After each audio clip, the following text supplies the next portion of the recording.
Well met, explorers. Welcome to the Kingdom Quest series, Experience to Level. We will explore how to level in our faith and find ways to connect with God. There is no one size fits all formula because God knows us well enough to offer ways that speak to each of us. If you feel something's missing, the tutorial guide, Introduction to Faith, might be able to help.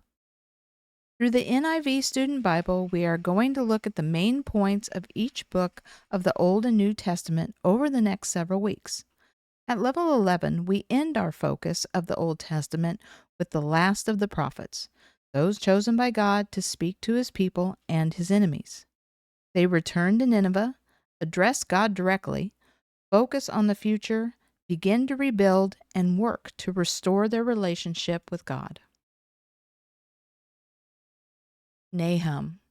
Long after Jonah had stirred Nineveh to repentance, Nahum foretold the mighty city's total destruction. Habakkuk. Habakkuk addressed his book to God, not people. In a frank dialogue with God, he discussed problems of suffering and justice. Zephaniah. Zephaniah focused on the coming day of the Lord, which would purge Judah, resulting in a small, faithful group of believers who would be used to bless the entire world. Haggai. After returning from the Babylonian captivity, the Jews began rebuilding the temple of God. But before long, they set aside that task to work on their own homes. Haggai reminded them to put God first. Zechariah. Writing around the same time as Haggai, Zechariah also urged the Jews to work on the temple. He used a more uplifting approach, describing how the temple would point to the coming Messiah. Malachi.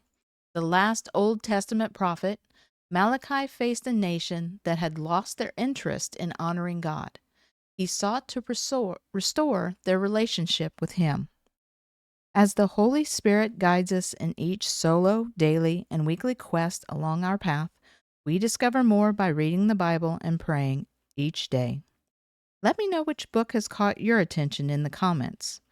As we seek the kingdom and share this quest, each and every one of you are always welcome. Thank you so much for taking the time to listen as we explore this journey together.